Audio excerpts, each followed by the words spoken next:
높이시고 찬양합시다. 주의 언제나 주 자랑 만들며 예주님 수발을 시키며 주님 그 발에 주님 그 발에 입 맞추며 나의 왕관을 놓으리.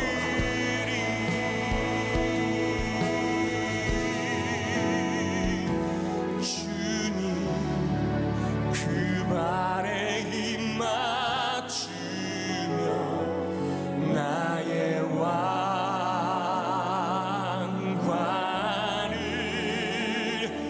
놓으리.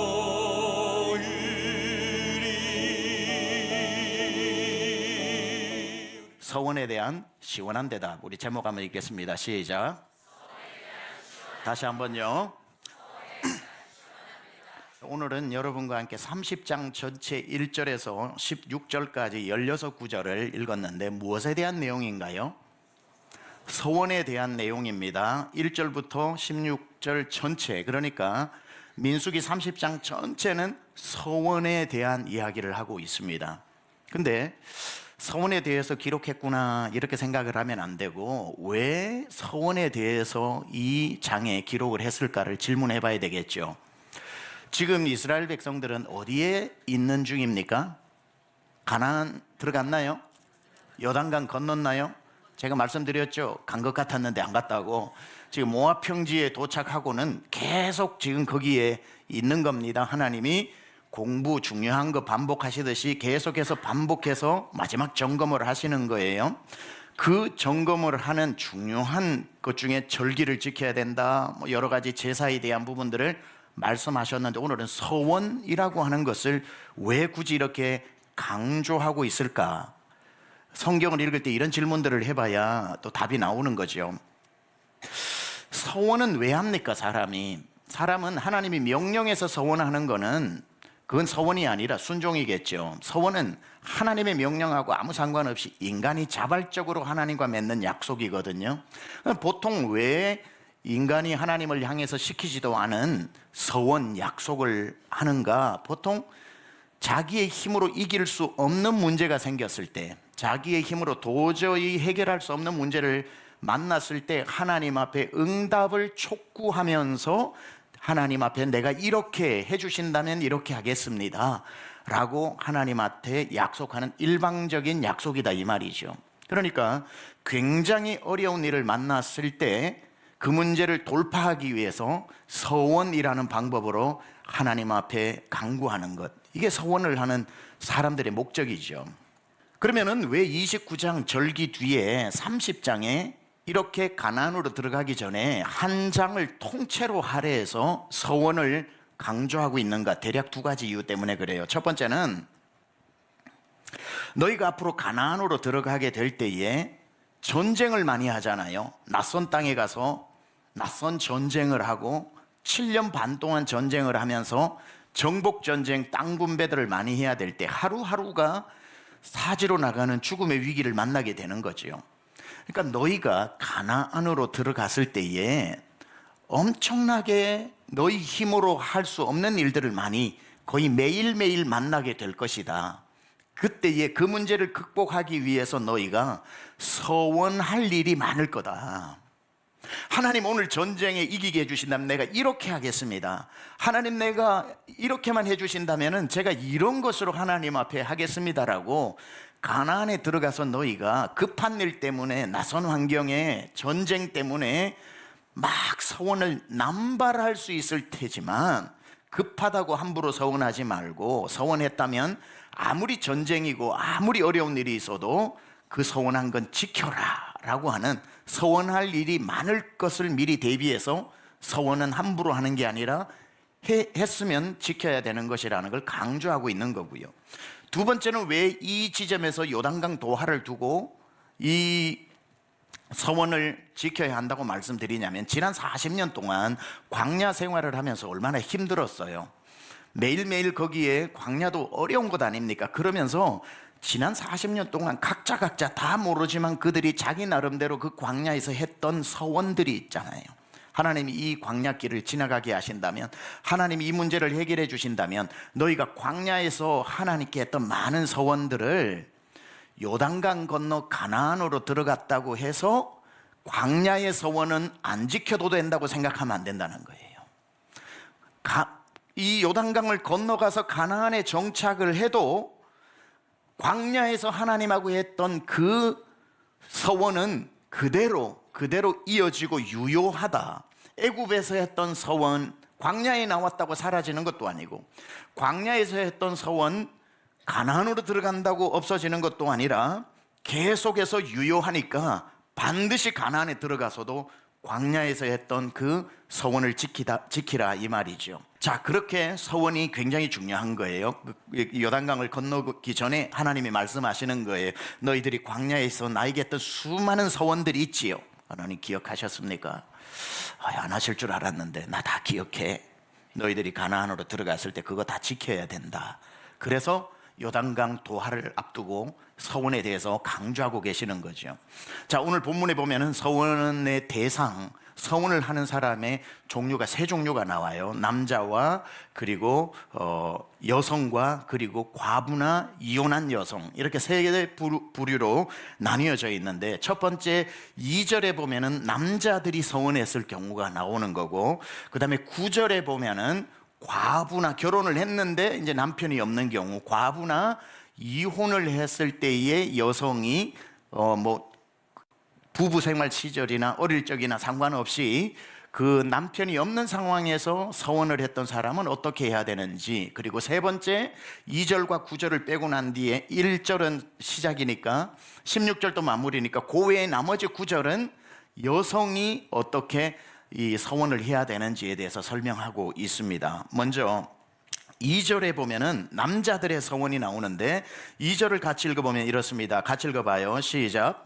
사람이 여호와께 서원하거니와 결심하고 서약하였으면 깨뜨리지 말고 그가 입으로 말한 대로 다 이행할 것이니라. 사람이 여호와께 서원하였거나 이렇게 나오죠. 사람이라고 나오는 건 남자 여자를 함께 지칭하는 말이기도 하지만 뒤에 여성들의 서원이 구체적으로 나오니까 2절에 나오는 이 사람은 남자를 말하는 겁니다. 히브리어로 이시라고 되어 있는데, 이시는 사람을 가리킬 때도 있고 많은 경우 그러니까 남녀 전체를 가리킬 때가 있지만, 이시라고 하는 것은 남자를 가리키고 여성은 이사라고 하는 겁니다. 그래서 이시가 이사에게, 이런 말 들어보셨죠?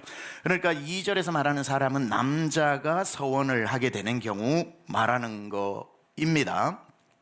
자, 이 당시에는 여성이 하나님께 서원을 하려고 하면 창조의 질서에 의해서 여성의 머리가 되고 리더가 되는 남자가 있죠. 그러니까 여성이 서원을 하려면 그 가운데 남자의 허락을 받고 동의를 얻어 하나님께 서원할 수가 있어요.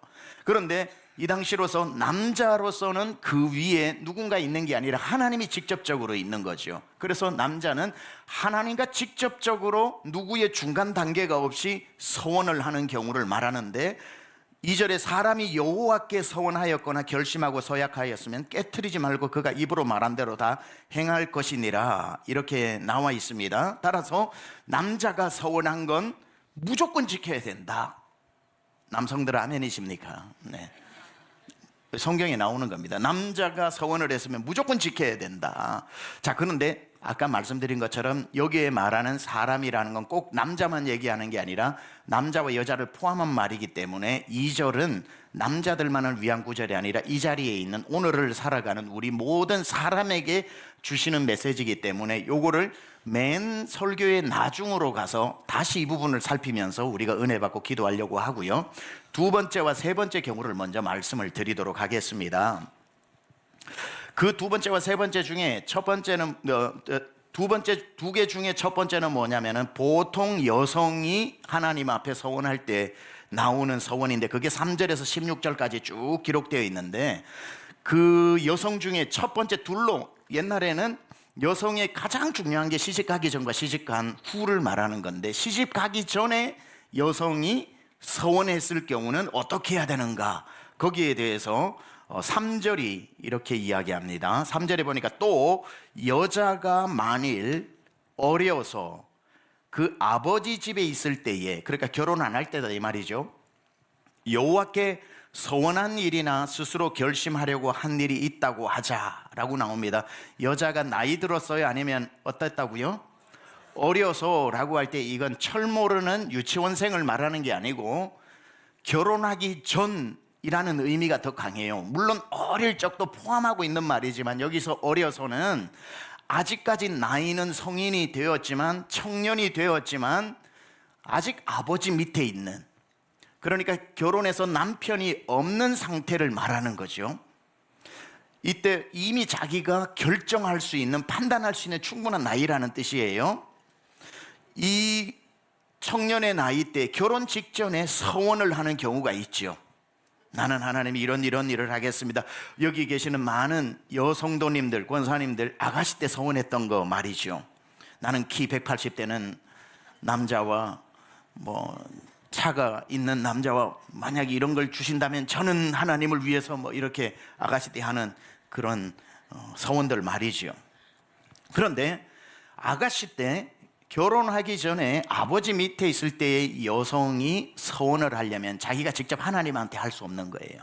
하나님한테 하는 서원이기는 하지만 그 서원의 허락을 누구한테 맡아야 되냐면 자기의 머리인 아버지한테 받아야 되는 겁니다. 반드시 아버지한테 얘기를 하고, 아버지 내가 하나님 앞에 이런 서원을 하려고 지금 해요. 아버지 여기에 대해서 허락해 주시겠습니까? 아니면 반대하십니까? 라고 물어봐야 한다는 거죠. 그러면 아버지가 그걸 듣고 그날 당일날 즉시 안 된다라고 하면 그 서원은 무효가 되는 거예요. 그런데 아버지가 아무 말 하지 않는다면 그거는 서원이 체결된 겁니다. 무조건 지켜야 되는 그러한 서원이 된다는 거죠. 그 내용이 4절 5절입니다 4절과 5절 한번 같이 읽어봅니다. 시작. 그의 아버지가 그의 서원이나 그가 결심한 서약을 듣고도 그에게 아무 말이 없으면 그의 모든 서원을 행할 것이요 그가 결심한 서약을 지킬 것이니라. 그러나 그의 아버지가 그것을 듣는 날에 허락하지 아니하면 그의 서원과 결심한 서약을 이루지 못할 것이니 그의 아버지가 허락하지 아니하였은즉 여호와께서 사하시리라. 예, 그 내용이 그대로 제가 설명드린 대로 나와 있죠. 아버지가 가만히 있으면 서원이 체결된 거고, 아버지가 여기 5절에 보니까 허락지 아니하다, 막다라고 하는 거는 그냥 불편한 기색을 보이는 게 아니라 거의 뉘앙스적으로, 원어적으로 보면은 법적 조치를 취해서라도 막는 강력한 거부를 이야기하는 거예요. 네 마음이 갸륵하고 하나님을 향한 뜨거운 마음도 알고 네 마음의 간절함도 알겠다마는 나는 그거 절대로 허락 못해. 그러면은 서원을 체결할 수가 없다 이 말이죠. 왜 이 꼭 여성에게 해당되는 것만은 아닙니다만은 왜 미성년자 또는 미혼의 자녀들, 또 자녀들이 서원이 완성되기 위해서 부모의 허락을 받아야 되는가? 굉장히 중요한 교훈이 하나가 있어요. 여러분 잘 아시다시피 마가복음 7장에 보면 고르반이라고 하는 이스라엘의 전통이 있어요. 고르반 들어보셨나요? 골반 말고 고르반. 고르반 이건 드려지다, 드리다 이런 뜻이에요. 드리다. 근데 이 고르반은 뭐냐면은 내게 좋은 어떤 예를 들어 돈이 생겼다고 합시다. 돈은 좋은 거죠. 하여튼 좋은 돈이 아니라 돈이 생겼다고 합시다. 이 돈이 생겼는데 이 돈을 내가 다 가지고 싶어. 어머니 아버지에게는 주고 싶지가 않아. 그러면은 이 돈을 하나님 거라고 얘기를 해버리면 고르반 이렇게 얘기하는 거예요. 이거 고르반 이거 하나님께 드렸어 하면 단 10원도 부모에게 안 줘도 되는 거예요. 부모에게 안 줘도 되는 겁니다. 그러니까 그리고는 하나님께 드렸다고 자기가 마음대로 써도 돼요. 그러니까 이게 얼마나 악용되기가 쉬워요. 그냥 부모에게 주기 싫으면 고르반 하고 말하고 침 발라버리면 난 다 내게 되는 거예요. 그러니까 이게 굉장히 문제가 되는 거죠. 그래서 마가복음 7장의 고르반에 대해서 자녀들이 고르반이라고 해서 부모를 돌보지 않은 것을 예수님이 책망하시죠. 그러니까 반드시 자녀들이 고르반해도 부모가 그래 그거 하나님 거야 라고 허락해 주면 되는 거지만, 서원이 체결되는 거지만, 부모가 안 돼 그러면 그건 부모의 몫이 있는 거예요. 그렇게 해서 늙으신 부모님을 책임지도록 하는 법인 거죠. 안 그러면 자녀들이 얼마나 낳아주시고 나실제 괴로움 다 잊으시고 하면서 눈물 흘리지만 그거 다 1년에 하루만 그렇게 하고 나머지는 다 자기대로 살잖아요. 부모님께 쓰는 걸 굉장히 아깝게 생각하는 사람들이 많잖아요. 그러다 보니까 법적으로 자기 마음대로 고르반으로 해서 부모를 돌보지 못하는 그런 일이 없도록 서원이라고 하는 고르반의 최종적인 권위가 부모에게 있어서 부모가 참 잘 생각했다, 그걸 어떻게 너는 하나님께 드릴 생각을 했냐 하면은 하나님의 것으로 서원이 되는 거고, 안 돼! 라고 허락지 않으면은 그 서약은 이루어지지 않는 거. 이게 이제 고르반에 대한 법입니다. 오늘 많이 배우셨죠? 그래서 이 결혼하기 전에 이 여성도 그런 차원에 있어서 부모의 동의를 반드시 받도록 하는 겁니다. 근데 그 서원을 아버지께 말했는데 아버지가 아무 말을 하지 않으면 지켜야 돼요, 말아야 돼요? 지켜야 되는 겁니다. 자, 그런데 그렇게 해서 서원이 체결되었어요. 아버지가 아무 말 하지 않고 나는 이 서원을 지켜야 되겠다고 하다가 이걸 다 지키지 못한 상황에서 시집을 가게 됐어요. 시집을 가게 됐어요. 그러면은 시집 가서 이걸 지켜야 돼요, 말아야 돼요? 예, 요단강 건너고도 지켜야 된다고 그랬어요, 안 지켜야 된다고 그랬어요? 예, 그렇게 여러분의 마음은 착하지만 여기에도 하나가 남아 있어요. 왜냐하면 내 주인이 리더가 바뀌었잖아요. 시집 가기 전에는 아버지지만 결혼하고 나면은 아버지가 아니라 남편이 머리가 되는 거죠. 다시 한번 시집을 가고 이걸 숨기면 안 되고, 사실 여보, 내가 아가씨 때 하나님하고 서원한 게 있는데 우리 아버지의 허락을 받고 서원이 이루어진 게 있어요. 그런데 내가 이제 시집으로 왔으니까 당신의 허락을 맡아야 내가 다시 이 서원을 이어갈 수 있고 서원을 폐기할 수도 있는데, 당신에게 반드시 말을 해야 되는 게, 서원을 숨기고 혼자 지키면 안 되고. 그랬을 때에 이번에는 아버지가 허락했던 안 허락했던 아무 상관없이 이제는 남편의 아내가 되었기 때문에 남편이 아무 말 하지 않으면 그 서원은 계속 이어져서 지켜야 하고, 남편이 막아서서 안 돼, 뭘 그런 걸 지키려고 해 라고 허락지 않으면 서원이 무효가 되는 거죠. 자, 이렇게 일반적인 여성의 서원에 대한 게 이제 설명을 드렸고요. 자, 여기서 이해 안 되는 거 있습니까? 이해되시죠? 예. 두 번째는 이제 뭐냐면은, 그렇게 아버지 밑에 있다가 시집을 갔는데 갑자기 남편이, 내가 이제 뭐 처음에 하는 거야 괜찮겠지만 가서 서원을 했고 남편이 허락을 해줬다가 남편이 죽었다 이 말이에요. 그러니까 없어요. 또는 이혼을 하게 되어 혼자 있는 겁니다. 그럼 이렇게 되면은 이 여성은 아버지 밑에 있는 것도 아니고, 왜냐하면 다시 돌아가는 게 아니니까, 아버지를 부모를 떠나왔으니까 아버지 밑에 있는 것도 아니고 결정권자인 남편이 있는 것도 아니라서 독립적인 존재입니다. 이때에 이 여성이 서원을 해야 될 때는 아버지에게 물어볼 필요도 없고 남편이 없으니 남편에게 물어볼 수도 없으니 필요도 없는 겁니다. 이때에 이 과부나 이혼한 여성의 서원은 2절에 나오는 남자와 똑같은 겁니다. 서원했으면 누구에게 허락이 없이 하나님께 바로 서원한 것이 되니 무조건 지켜야 한다는 거죠. 이게 왜냐하면 혼자 자기가 누구의 밑에 있는 존재가 아니라 바로 하나님 한 분 밑에 있는 존재가 되었기 때문에 그 서원은 누가 무효화시켜 줄 수도 없고 누구의 허락을 받을 필요도 없이 그건 남자들의 그 당시 서원과 똑같은 것인데, 그게 9절입니다. 과부나 이혼당한 여자의 서원이나 그가 결심한 모든 서약은 지킬 것이니라. 뭐 더하고 뺄 것도 없어요. 그냥 지킬 것이니라. 지킬 것이니라. 남자와 똑같은 권한으로 자기가 서원한 것을 무조건 지켜야 합니다. 여기 남편이 없으신 분, 서원하는 건 무조건 지키셔야 됩니다. 누구의 핑계를 댈 수 없습니다.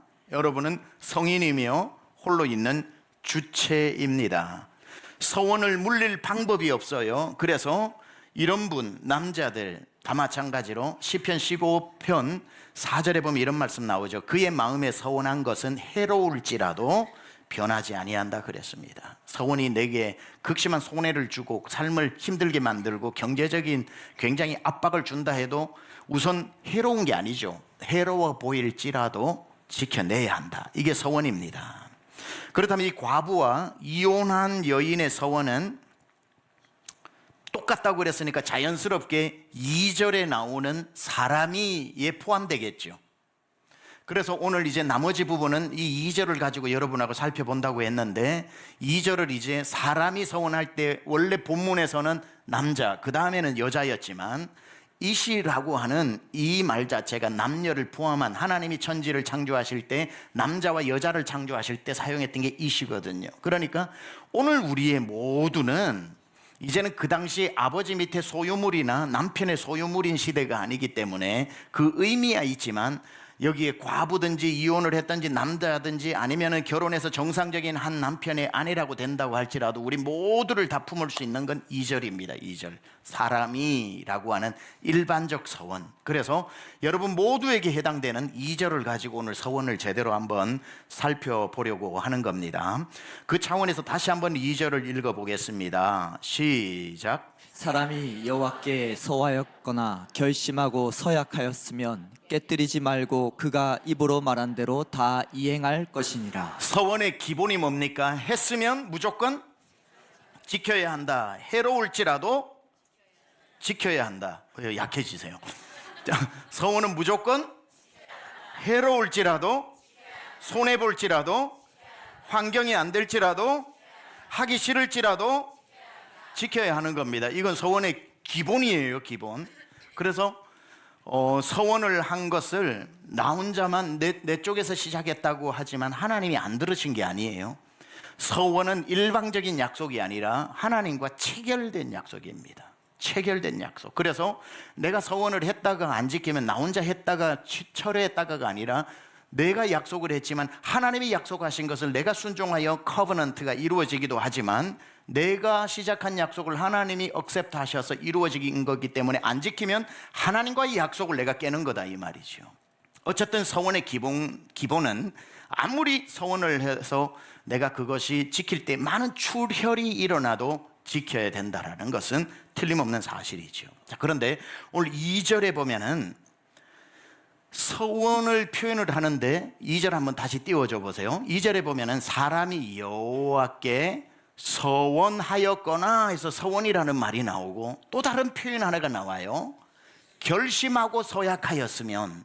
서원의 두 종류가 나오는 겁니다. 하나는 우리가 말하는 서원, 두 번째는 결심한 것. 이게 개역 개정에 나오는 거고 옛날 성경 개역 한글은 결심한 것이라고 안 나오고 뭐라고 나오냐면 마음을 제어하기로 결심 이렇게 나와요. 마음을 제어하기로. 그러니까 하나는 서원을 한 거고 하나는 마음을 제어하는 결심이다 이 말이죠. 이 차이를 좀 말씀드릴게요.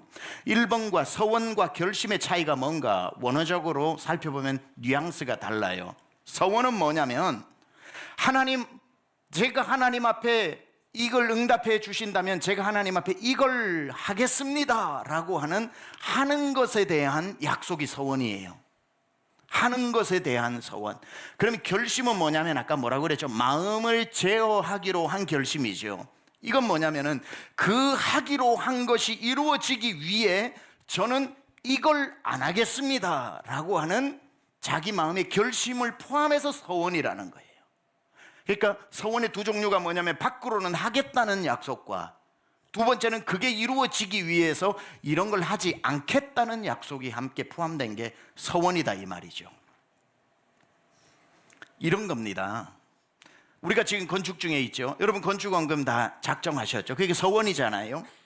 하나님 제가 언제까지 얼마의 건축원금을 하나님께 드리겠습니다 라고 하는 건 하겠다는 서원이죠. 몇 월 며칠까지 하겠다는 서원이에요.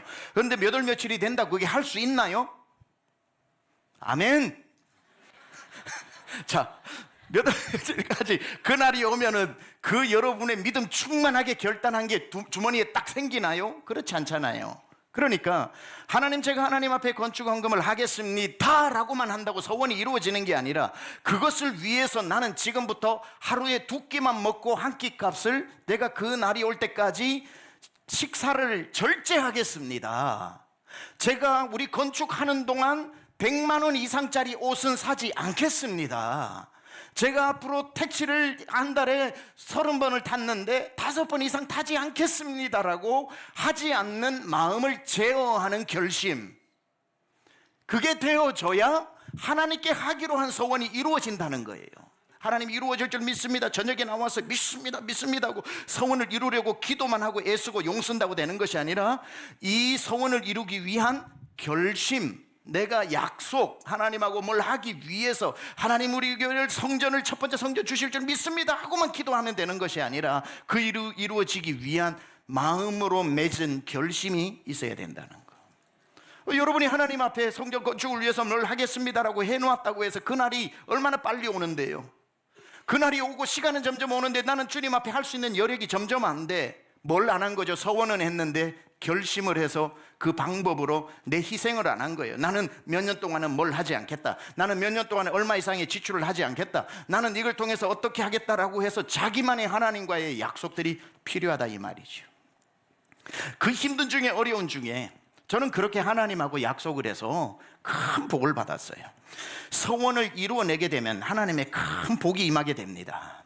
근데 반대로 서원을 해놓고 그것을 이루기 위해서 결심도 안 하고 노력도 안 하고 거기에 대해서 아무것도 하지 않고 세월 앞에 내 서원에 이루어지는 걸 맡겨놓고 있는 사람은 결국은 못 이루어내요. 결국 못 이루어내면 그거로 끝나는 것이 아니라 서원을 지키지 못하는 사람은, 물론 레위기 5장에 보면은 서원을 했다가 지키지 못하는 사람에게는 속죄 제물을 가져와서 속죄 제를 드림으로 말미암아 그 문제를 제사로 해결하는 방법을 제시해 주고는 있지만, 벌써 하나님과의 약속이 깨어진 상태에서 속죄 제물을 들고 왔다는 것은 이 서원을 통해서 하나님의 약속을 내가 지키지 못했다는 것이고 하나님과 나 사이의 관계가 그만큼 문제가 생겼다는 뜻이기 때문에 그게 힘들어도 해가 될지라도 그것을 지켜내는 것 가운데 하나님이 그 갸륵한 모습을 보시고 지키기도 해주시고 지켰을 때 주시는 하나님의 복은 엄청나다는 겁니다. 살다가 도저히 우리가 지킬 수 없는 상황이야. 하나님께서 그런 도저히 할 수 없는, 네가 노력을 안 해서가 아니라 그런 방법이 있었네 그걸로 해야지라고 하는 나쁜 마음이 아니라 네가 진짜로 생명 다해 지키려고 했던 진심이 하나님 마음에 닿은 사람에게 주시는 회생의 기회가 속죄 제물 드려라 이거지. 지킬 수 있음에도 불구하고 자기가 귀찮아 이제 더 하기 싫어, 속죄 제물 대충 퉁치는 방법이 있대. 이 나쁜 의도를 하나님이 모르시겠냐고요. 그런 사람이 드리는 속죄 제물을 하나님이 받으시겠냐고요. 하나님이 소 한 마리 끌고 오면은 그거 다 받으셔야 되는 의무가 있나요? 없죠. 기쁨으로 들고 오는 정성 속에서 하는 그 제물을 받으시는 것처럼 우리가 하나님 앞에 몸부림치고 내 삶을 짜내듯이 하나님 앞에 서원을 지키기 위한 진심이 있다면 하나님이 감동하게 됐다, 너 안 지켜도 된다, 네 마음을 보았노라, 속죄 제물을 가지고 와라, 이렇게 하시겠죠. 근데 그런 열심도 안 하고 난 뒤에 속죄 제물 있으니까 마지막에 응급으로 해야지, 이 서원을 못 지키니까 다른 걸로 내가 퉁쳐야지, 하나님은 그 마음을 벌써 아시기 때문에 안 받으신다고요. 하나님은 하나님과의 약속을 일방적으로 노력도 하지 않고 깨어버리는 그런 사람은 하나님을 우습게 여기는, 성경에 말에 의하면 만홀히 여긴다. 무슨 뜻이냐면 업신 여긴다 이 말이에요. 하나님을 업신 여기는 자를 하나님이 어떻게 복을 주시겠냐고요. 생명 다해 노력하는 모습을 보여드려야죠. 자, 이것에 대해서 서원을 했고 서원을 못 지켰을 때 어떤 화를 당하는지, 그러나 마침내 서원을 지켜내었을 때에 어떻게 하나님이 복을 주시는지 가장 좋은 샘플이 누구냐면 야곱입니다. 아까 제가 야곱 얘기 좀 했죠. 창세기 28장에 가다가 하나님 앞에 서원했잖아요. 하나님이여 나로 이제 하란으로 갔다가 다시 이곳으로 돌아오게 하시면, 이 서원하여 이르되 그 배웠던 돌베개를 세우고 난 뒤에 기름을 붓고 난 뒤에 서원을 하잖아요. 돌아오게 해 주신다면 그곳이 어디예요? 장소가 어디예요? 베델이죠. 베델. 원래 이름은 루스였지만 베델이라는 곳이었죠. 그렇게 이야기를 하면서 10의 1조를 드리고 성전 기둥이 되게 성전을 세우겠다고 약속을 하죠. 갔습니다. 하나님이 야곱과 함께 하셨어요? 안 하셨어요? 하란 21년 동안 함께 하셨어요? 안 하셨어요? 네, 하나님 복을 주셨어요? 안 주셨어요? 물질의 복을 주셨나요? 안 주셨나요? 거부가 됐죠. 자녀의 복을 주셨나요? 안 주셨나요? 복을 주셨죠. 아내의 복을 주셨나요? 안 주셨나요? 4명이나 주셨죠. 그러니까 야곱은 하란에서 하나님의 신실한 약속 준행 때문에 거부가 되었고 그의 몸은 안전하였고, 그 자녀의 복도 받고 마침내 21년 만에 돌아와서 야복 강가에서 기도하면서 자기의 가장 인생의 큰 기도 제목 중에 하나였던 형 에서와의 극적인 화해를 하게 되면서 그 마지막 남은 한 가지 문제까지 다 해결되었습니다. 그런데 그의 소원이 지켜져야 하는데 34장에 가보면은 그가 어디에 도착을 하게 되냐면 세겜 땅에 도착을 해요. 세겜 땅, 무슨 땅? 세겜 땅은 히위 족속의 땅이고 하몰의 아들 그 추장 이름도 세겜이에요. 그곳에 정착을 합니다. 그가 서원을 해서 이곳으로 했던 동네는 루스였고 그때 이름은 베델이었습니다. 그런데 세겜 땅은 바로 옆에 있는 땅이에요. 옆에 있는 땅으로 왔다 보니까 이 야곱 딴에는 이 정도면 서원을 지켰다고 생각했을 거예요. 그 땅이나 이 땅이나 하란에서 여기에 거리를 재보면 이 뭐 몇 킬로 되지도 않는 이거는 베델이나 마찬가지하고 서원을 온전히 지키지 않고 비슷하게 지킨 것 같아요. 서원을 완전히 지켜야 되는데 왜 가서 10의 1조를 드리고 그 성전을 세우는 것까지 해야 서원을 지키는 건데 안 한다 이 말이에요. 그 땅도 아닐 뿐더러 옆에 땅 세겜 땅에 가서 히위 족속 하몰의 아들 추장인 세겜이 야곱에게 하나 있었던 딸 이름이 디나인데 디나를 사랑해서 디나를 불러서 성폭행 강간을 해버리게 되죠. 그 소식을 듣고 난 뒤에 그 친오빠인 시몬과 레위가 분기가 탱천하여 아버지에게 와서 저놈들 다 죽이자 그러니까 야곱은 또 평화주의자라서 그렇게 도망은 잘 가지만 싸우지는 못하는 사람이잖아요.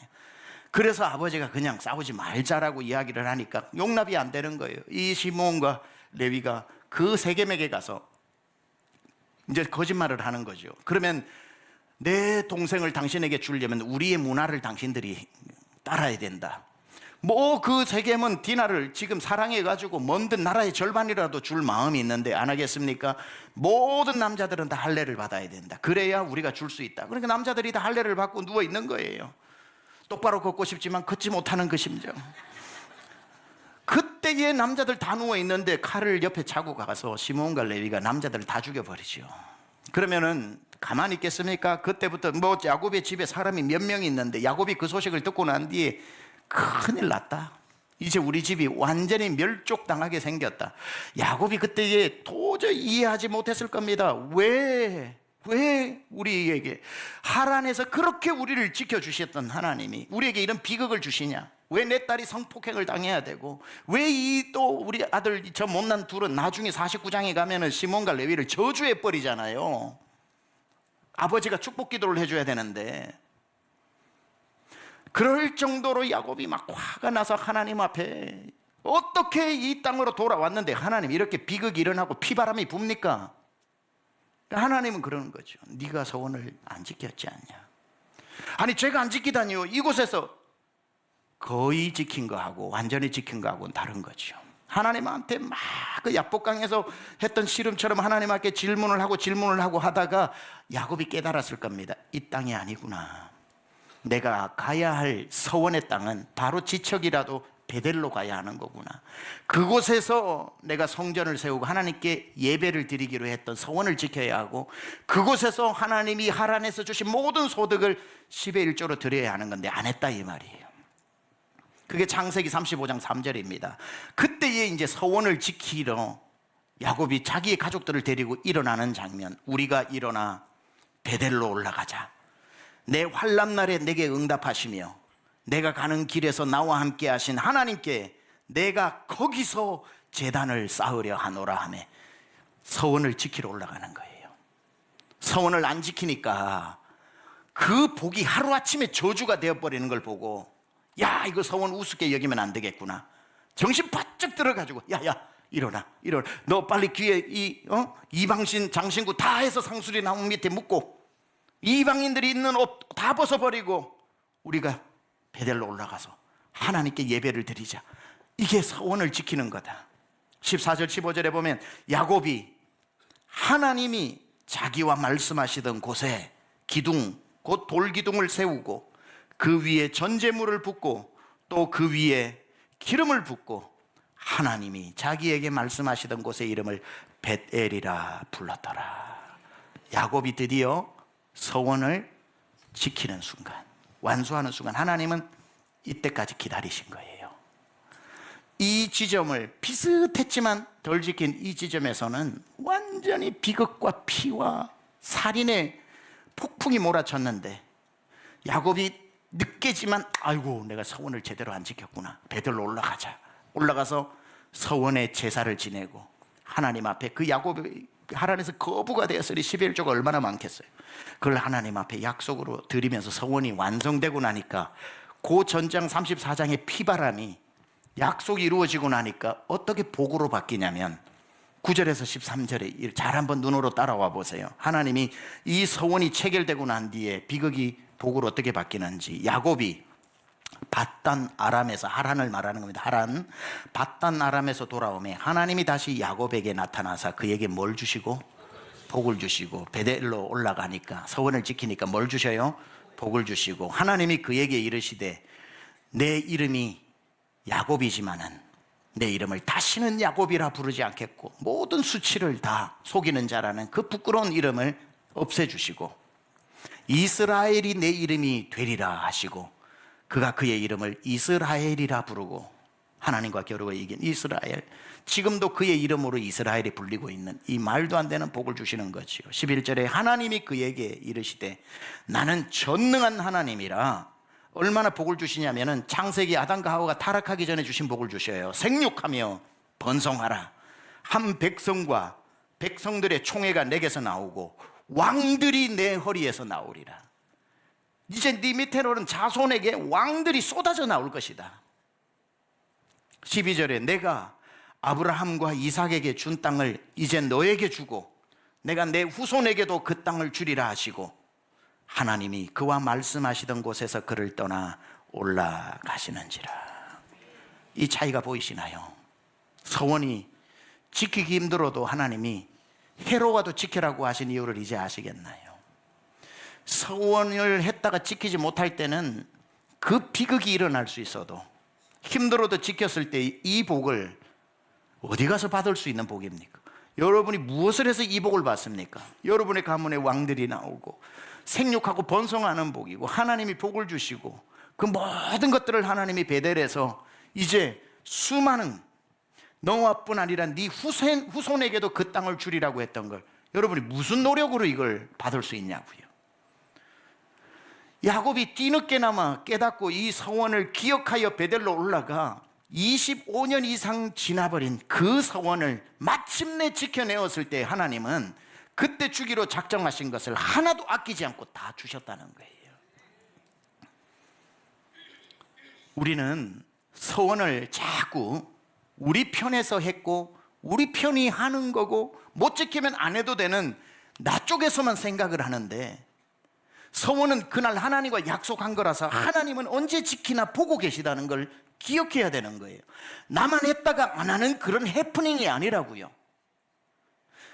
한 나와 들으시고 체결되어진 하나님이 그것을 계속해서 기억하고 계신다는 것을 우리가 알아야 합니다.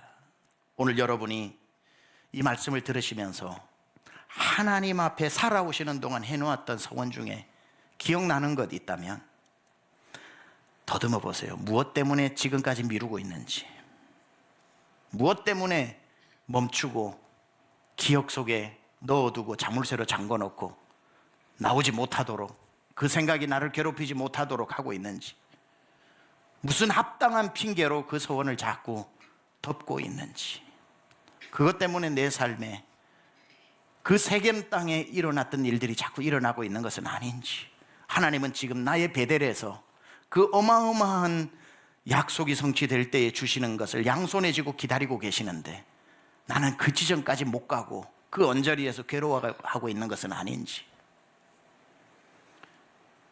오늘 밤에 여러분 기도해야 됩니다. 하나님, 제가 서원을 지킬 수 있는 다시 한번 믿음을 달라고, 그래서 지킬 때까지는 힘들어도 지킨 자에게 주시는 복을 하나님 제가 맛보게 해달라고, 그렇게만 기도하지 말고 오늘은 기도하다가 결심까지 해보세요.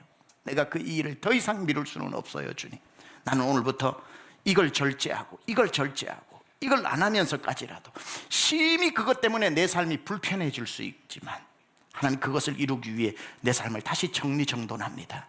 내 삶을 다시 절제합니다. 다시 돌아보겠습니다. 서원이 이루어질 때까지 미완료형이라는 것을 기억하시기 바랍니다. 서원이 이루어지지 않으면 우리의 삶은, 여러분이 일하시는 그건 미완료형이에요. 아무리 근처에 가 있어도 세겜은 세겜이고 베델은 베델이에요. 하나님 앞에 오늘 그 서원을 다시 기억하고 그걸 이루기 위한 마음의 결단이 선다면 하나님께서 야곱에게 주셨던 그 어마어마한 복이 우리 강중치 모든 권속에게 이 밤에도 일어나게 될 줄 믿습니다.